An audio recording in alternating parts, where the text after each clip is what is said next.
Hello बच्चों, very good afternoon. आपके comments सबसे कम, जितने भी क्लास का है उसमें सबसे कम कमेंट्स आपके क्लास का। क्यों? आपने कभी सोचा? नहीं सोचा। अगर मुझसे पूछिए क्यों, तो मुझे तो यही जवाब मिलेगा, आप लोग पढ़ते नहीं है, आप लोग देखते नहीं है। देखेंगे तब तो कमेंट्स करेंगे। यानी पूरी क्लास में सबसे पुअर पोजीशन आप लोग का, पढ़ाई में सबसे पुअर। देखो तो 2-3 वाले कितना देखते हैं, 7-8 वाले तो देखते ही। आपको तो सोचना चाहिए हम सबसे आगे रहे। लाइफ में हमें सबसे आगे रहना है ना। लाइन वहां से चालू होनी चाहिए जहां पर आप खड़े हो। सेकंड भी पसंद नहीं है, फर्स्ट। मैं सेकंड आ गया, संतुष्टि नहीं है मुझे सेकंड आने को। हमें तो फर्स्ट चाहिए। जीवन में बनना है तो पहला बनना है, दूसरा कौन बनेगा यार? हमें पहला बनना है, फर्स्ट। क्यों? वहीं से स्टार्ट होगा जहां हम खड़े होंगे, जहां एजुकेशन की बात होगी। आप सबसे पहले खड़े होंगे, आप सबसे आगे होंगे। कैसे होंगे? सिर्फ बोलने से या सर की बातें सुनने से? ना बोलने से होंगे ना सर की बातें सुनने से। करने से, इंप्लीमेंट करना पड़ेगा, काम करना पड़ेगा, पढ़ना पड़ेगा। वो भी मन लगा के, टाइम पास नहीं कि पढ़ते पढ़ते पढ़ते आजकल तो घर में पढ़ रहे हैं, मोबाइल पे पढ़ते पढ़ते पढ़ते बैठे हैं, तब तक जाकर के सो भी गए, देखते रहते हैं, बेड पे सोए देख रहे हैं। ऐसे क्लास ऐसे होता है क्या? एक्टिव होके पढ़ना पड़ेगा, एक्टिव होकर कुछ करना पड़ेगा। करने के लिए आपको एक्टिव होना होगा। मैं उम्मीद करता हूं कि आज से ये कंप्लेंट शायद नेक्स्ट वीडियो में मेरा यही कमेंट्स आना चाहिए 6th क्लास के लिए, यू आर बेस्ट। और आपके कमेंट्स ज्यादा होंगे तो मैं जान जाऊंगा आप ज्यादा पढ़ते हैं, तो बेस्ट बने। ठीक है, इन बातों के साथ मैं क्लास चालू करता हूं और कल के क्लास में फिर मैं बताऊंगा आप कितने बेस्ट हैं। प्रमोशन हुआ कि डिमोशन, राइट? देखते हैं पहला number question. In how many year a sum of ₹8,000 will amount to ₹9,600 at the rate of 5% per day. कितना आसान टाइम पूछ रहा है, पी दिया हुआ है, ए भी दिया हुआ है, रेट भी दिया हुआ है। तो जब पी ए हमें मालूम हो तो ऐसा है, जब पी यानी प्रिंसिपल, ए माने अमाउंट, दोनों जब मालूम है तो ऐसा ही निकाल सकते हैं। क्यों निकाल सकते हैं? जब प्रिंसिपल हमें मालूम हो और अमाउंट मालूम है तो ऐसा ही क्यों निकाल सकते हैं? कैसे ऐसा ही निकल गया? इसलिए निकल गया क्योंकि अमाउंट बनता कैसे? क्या सिस्टम है अमाउंट को बनाने का? अमाउंट का मतलब होता है P प्लस SI। जब प्रिंसिपल और SI को इंक्लूड करते हैं तो बनता है अमाउंट।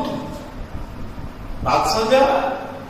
तो जब हमें अमाउंट पता है यानी P और SI पता है और P अलग से पता है तो SI निकल जाएगा, क्योंकि जब उसमें से घटाएंगे SI बाहर हो जाएगा। क्लियर है ना? तो SI 1600 रुपीज, ये रुपीज लिखा हुआ है। तो T बराबर SI गुने 100 बटा P गुने R, SI 1600 गुने 100 बटा 8000 गुने 5। इसको जब काटेंगे 5 बार में कटेगा, 20 बार में 5 से 20 4 बार में, राइट आंसर 4 ही है। Okay, next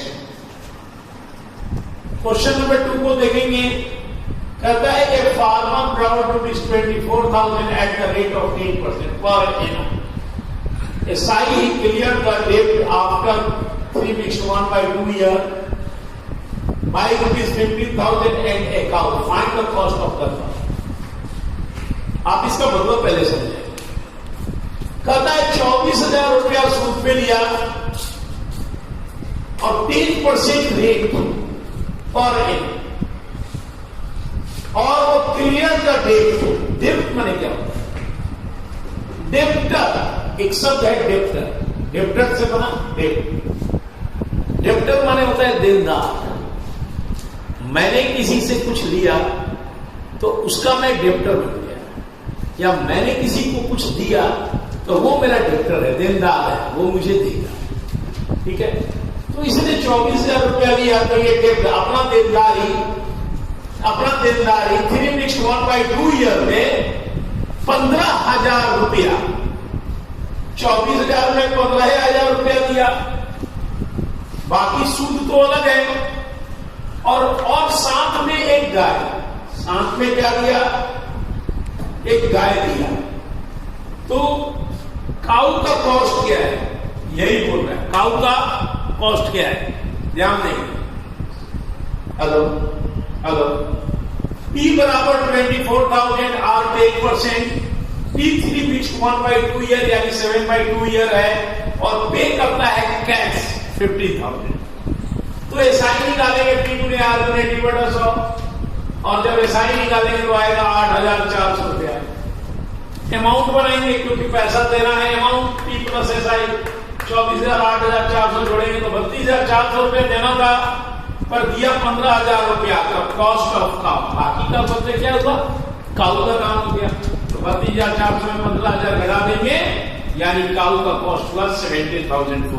okay, next question number 3 देखेंगे। In how much time will the simple interest on a certain sum be 0.125 times of the principal at 10% per annum? इस क्वेश्चन में एक बस यही नया चीज है कि ये कहता है कि इसका सिंपल इंटरेस्ट जो है प्रिंसिपल का 0.125 टाइम्स है। रेट दिया हुआ है, टाइम पर हमने P को मान लिया 100 रुपया, टाइम निकालना है, तो एसआई कितना होगा, 0.125 टाइम्स मल्टीप्लाई करेंगे P से तो 12 रुपया 50 पैसा। आर हमें मालूम है 10%, तो टाइम बराबर है एसआई गुने 100 बटा P गुने R, यानी 12.5 गुने 100 बटा 100 गुने 10, काट देंगे 100 12.5 बाई 10 बच गया। लेकिन देखिए ये पॉइंट जब लाए हैं तो एक अंक था तो नीचे एक जीरो बढ़ गया, 125 बटा 100 यानी 5 बटा 4।